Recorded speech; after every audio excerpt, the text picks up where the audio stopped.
홍종학 중소벤처기업부 신임 장관이 취임 후 처음 열린 기자회견에서 대기업의 기술 탈취 문제를 해결하겠다고 밝혔습니다. 대표적인 수익형 부동산인 오피스텔이 과잉 공급돼 임대 수익률이 하락할 것이란 전망이 나옵니다. 최근 원달러 환율이 떨어짐에도 불구하고 반도체를 중심으로 수출 호조가 계속되면서 증시가 오름세를 보이고 있습니다. 다만 달러당 원화값이 1,050원 아래로 떨어질 경우 주의해야 한다는 지적입니다. 금융위원회의 회계개혁 태스크포스가 오늘 핵심 감사제 도입 등을 내용으로 하는 회계개혁 방안을 내놨습니다.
시청자 여러분 안녕하십니까? 센 경제 현장 양한나입니다. 중소벤처기업부 출범 넉 달 만에 홍종학 호가 닻을 올렸습니다. 문재인 정부의 핵심 부처인 중소벤처기업부의 초대 장관으로 그가 어떤 행보를 이어갈지 이목이 쏠린 상황인데요. 홍 장관은 오늘 기자들과 만난 자리에서 대기업의 기술 탈취 문제 해결 등 정책 구상을 밝혔습니다. 김혜영 기자가 보도합니다. 우여곡절 끝에 중기부 수장 자리에 오른 홍종학 장관. 장관 취임 후 첫 기자회견이 열렸습니다. 홍 장관은 중기부의 역할과 위상을 강조하며 중소벤처기업을 위한 성과를 내놓겠다는 포부를 밝혔습니다. 지금 세계화와 기술 진보에 의해서 양극화가 진행되고 있습니다. 그래서 그 양극화라고 하는 거대한 흐름을 우리가 헤쳐나가기 위해서는 지금까지하고는 다른 경제정책이 필요한 거고요. 그 핵심에 바로 중소벤처기업부가 있습니다. 첫 정책 과제로는 기술 탈취 문제를 꼽았습니다. 혁신 성장의 밑거름인 벤처기업이 활성화되기 위해선 대기업의 기술 탈취 문제 해결이 우선이라는 겁니다. 그 기술 탈취 문제만은 반드시 해결을 할 것인데요. 우리 중소기업들, 우리 벤처기업들이 그 개발한 기술이 제대로 평가를 받아야 하거든요.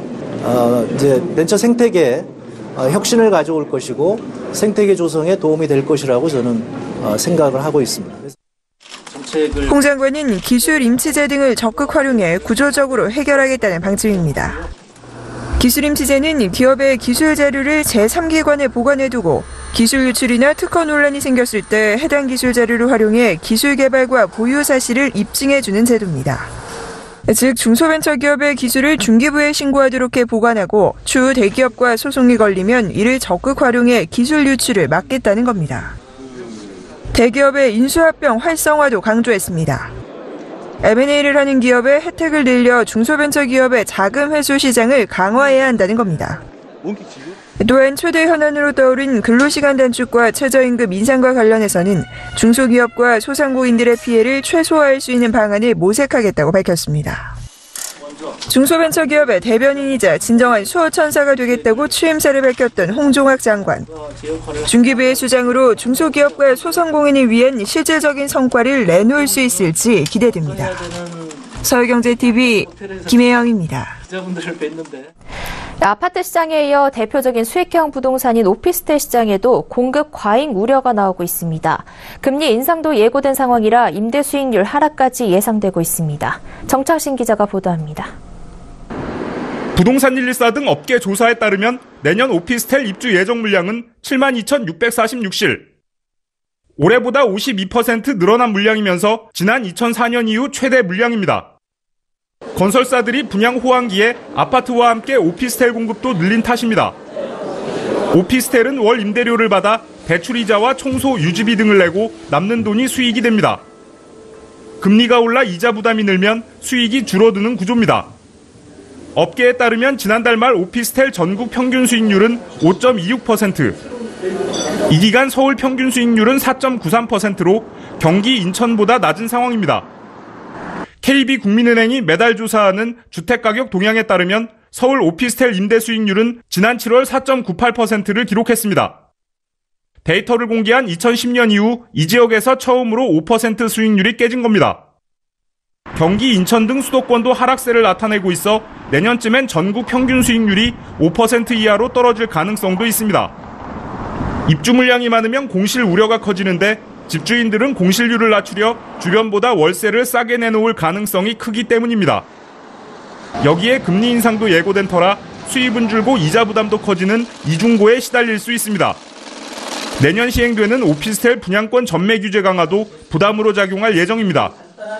정부는 지난 8.2 부동산 대책으로 투기 과열 지역의 오피스텔에 대해 소유권 이전 등기 시까지 전매를 금지했습니다. 하지만 내년부터는 조정 대상 지역까지 범위가 확대되는 겁니다. 서울경제TV 정창신입니다. 그동안 원화 가치가 높아져 원달러 환율이 떨어지면 수출 기업의 실적 우려 때문에 증시가 불안한 모습을 보였는데요. 최근엔 원달러 환율이 1,100원 아래로 떨어졌는데 우리 증시가 오름세를 이어가고 있습니다. 반도체 중심의 수출 호조가 내년까지도 이어질 것이기 때문이라는 분석입니다. 김성훈 기자가 보도합니다. 지난 16일부터 1,100원 아래로 떨어진 원달러 환율은 오늘도 3.7원 낮은 1,085.4원에 마감됐습니다. 이렇게 원달러 환율이 떨어지면 수출기업 비중이 높은 우리나라 특성상 수출기업 실적 악화 우려 때문에 주식시장이 흔들리는 경우가 많았습니다.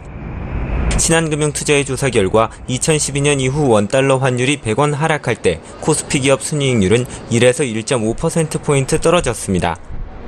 하지만 원달러 환율 1,100원 선이 무너진 지난 16일 코스피는 0.66% 상승 마감했고 오늘도 16일 종가 대비 약 0.1% 오른 2,537.15로 마감했습니다.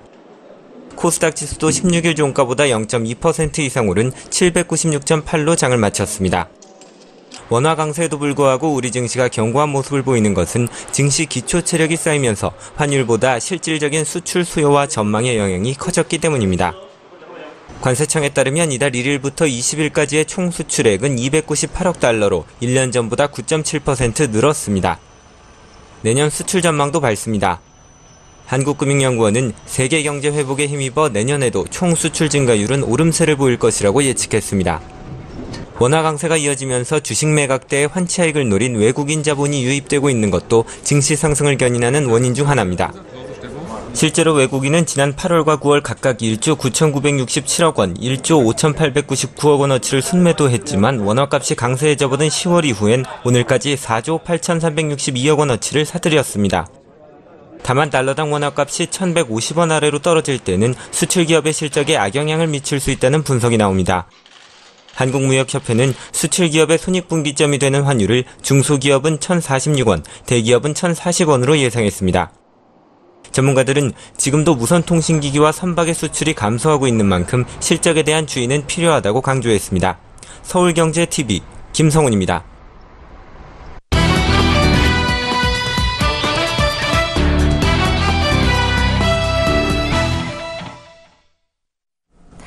자본주의 시스템에서 모든 투자의 근거가 되는 것은 회계인데요. 안타깝게도 한국의 회계 투명성은 스위스 국제경영개발대학원 기준 조사 대상 61개국 중 꼴찌입니다. 이따라 발생한 회계 부정을 뿌리뽑기 위해서 국회는 지난 9월 외부감사법 전부 개정안 등 회계개혁 선진화 3법을 통과시켰는데요.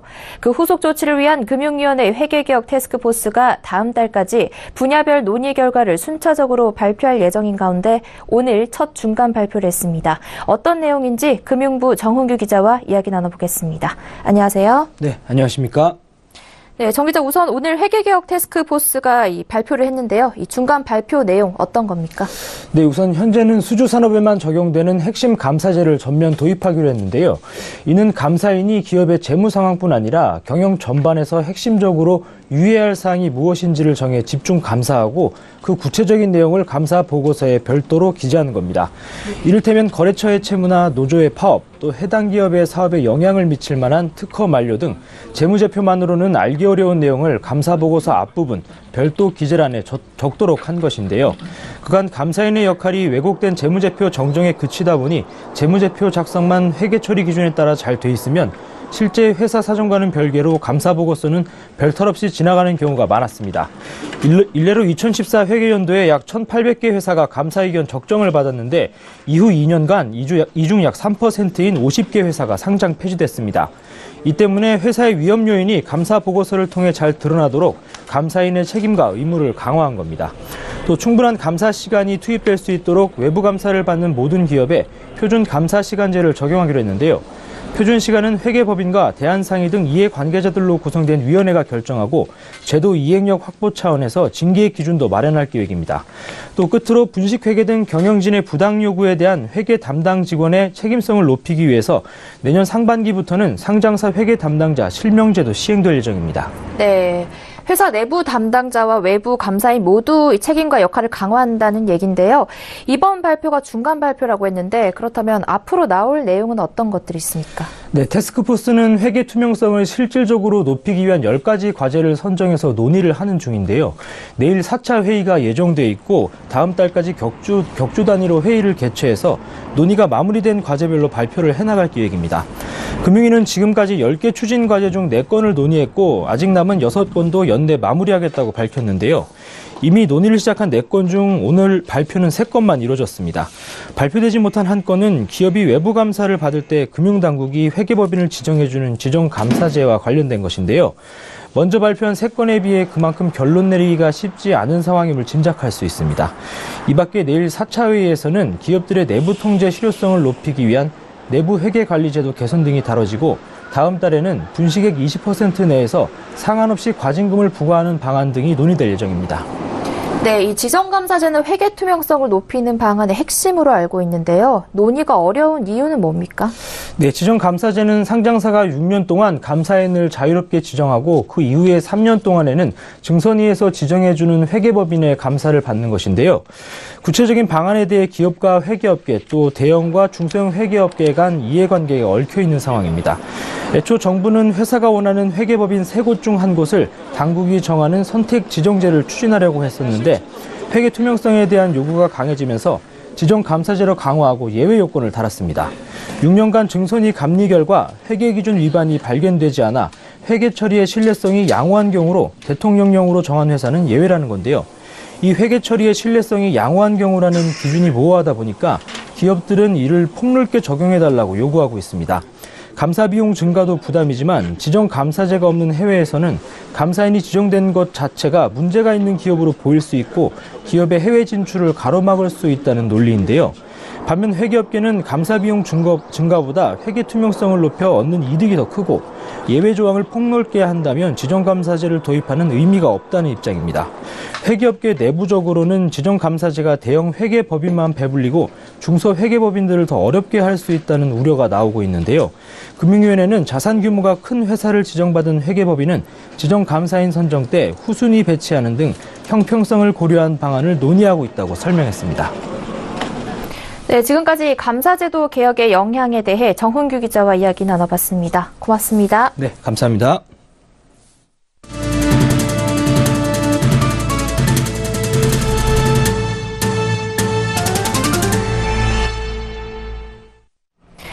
파리 부동산 대책 발표 이후 수도권에서 2채 이상 주택을 보유한 다주택자 3명 가운데 2명은 주택을 팔 의향이 있는 것으로 나타났습니다. 피데스개발과 대우건설, 한국자산신탁 등이 공동으로 한국갤럽에 의뢰해 수도권 주택 소유자 약 1000여 명을 대상으로 조사한 결과 수도권에 2채 이상 주택을 보유하면서 정부의 부동산 정책에 영향을 받는다고 답한 가구 중 66.7%는 주택 매도 의향이 있다고 답했습니다. 매수 의향이 있다고 답한 경우는 29.8%였고 모름이나 응답하지 않은 경우는 3.5%였습니다.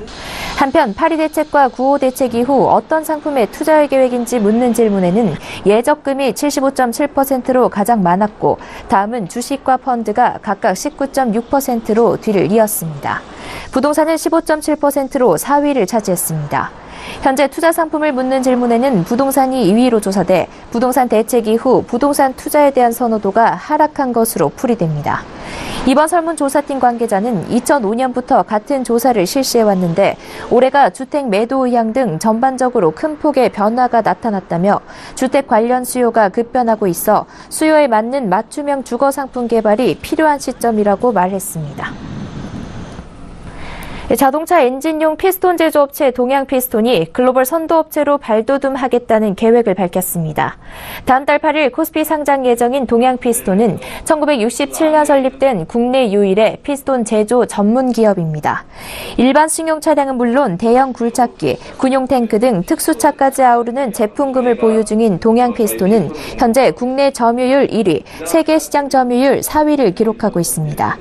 동양피스톤은 빅데이터와 사물 인터넷 기술을 활용한 스마트 공장 시스템으로 불량률을 획기적으로 줄이고 생산성을 높였습니다. 이를 통해 현대 기아차를 비롯해 BMW, 아우디, 포드, 크라이슬러 등 해외 완성차 업체에도 제품을 공급하고 있습니다.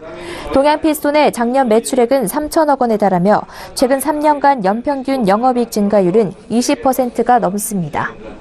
양준규 동양피스톤 사장은 코스피 상장을 통해 자동차 경량화 트렌드에 맞춘 비즈니스 확장과 더불어 소재 기반 산업에도 역량을 집중해 나갈 것이라고 밝혔습니다. 동양피스톤의 공모 예정가는 5,700원에서 7,300원, 상장 예정 주식수는 약 1,300만 주이며 오는 28일부터 29일까지 공모 청약을 받습니다. 저희 본사 기준으로 정부의 벤처 중소기업 지원 정책 기대감에 코스닥 시장이 고공비행을 이어가자 코넥스 시장도 함께 달아오르고 있습니다. 일명 예비 코스닥으로 불리는 코넥스는 코스닥 상장 요건을 충족하지 못한 벤처 중소기업 주식이 안전하게 거래될 수 있도록 한국거래소가 운영하는 장외 주식 시장입니다. 거래소에 따르면 이번 달 코넥스 시장의 거래 대금은 어제까지 하루 평균 38억 3천만 원으로 집계됐습니다. 이는 역대 최대 수준으로 이전 최대치인 작년 7월 30억 4천만 원을 크게 넘어선 겁니다. 특히 지난 15일에는 코넥스 시장에 117억 3천만 원이 거래돼 사상 두 번째로 하루 거래 대금 100억 원을 넘어서기도 했습니다. 업종별로는 코스닥과 마찬가지로 바이오주 강세가 뚜렷합니다. 현재 코넥스 상장 기업 152개사 가운데 바이오 업종과 건강기능식품 등 유사 화학업종이 30%를 차지하고 있는데 이 기업들의 거래 대금이 전체의 약 70%를 차지하고 있습니다.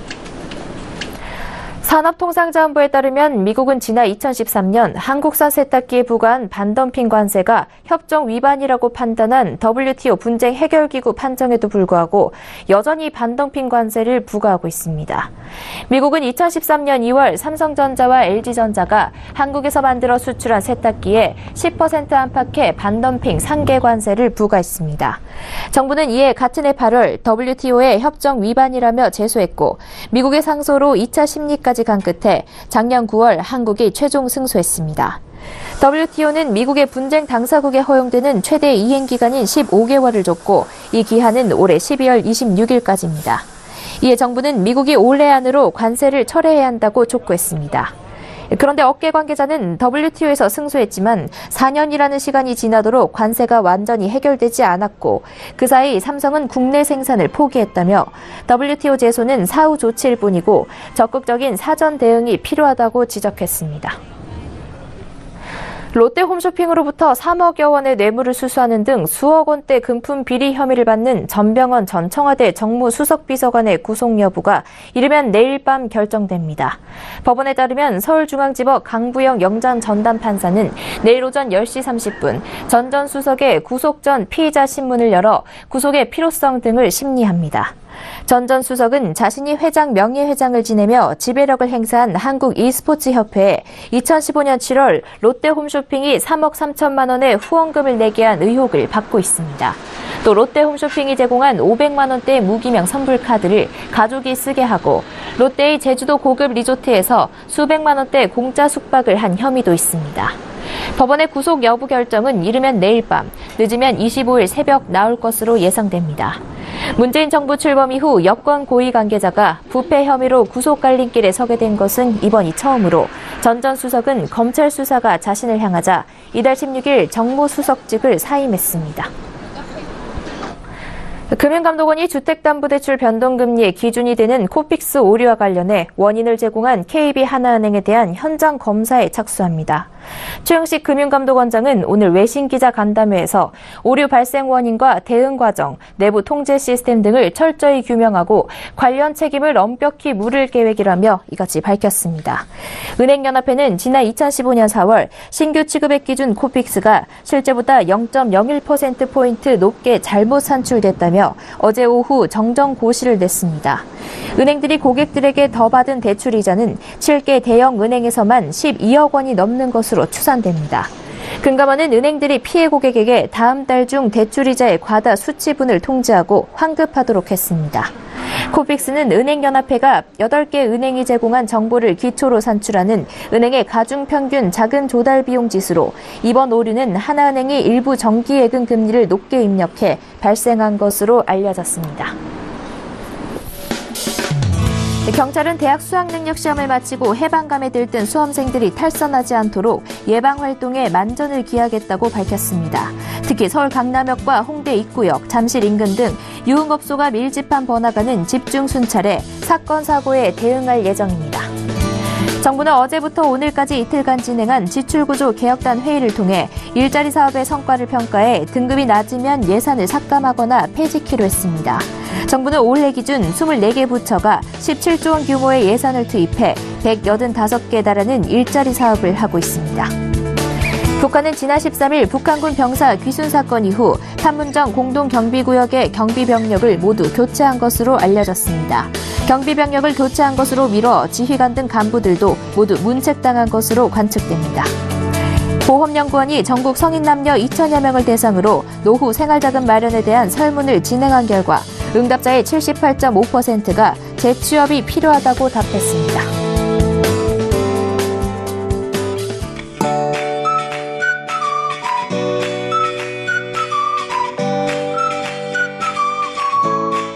안녕하세요. K웨더 라이프스타일 예보 윤지향입니다. 오늘 전국 곳곳에 눈비가 내리다 그치기를 반복했는데요. 늦은 오후가 되면서 대부분 잦아들었지만 오늘 밤부터 다시 시작될 것으로 보입니다.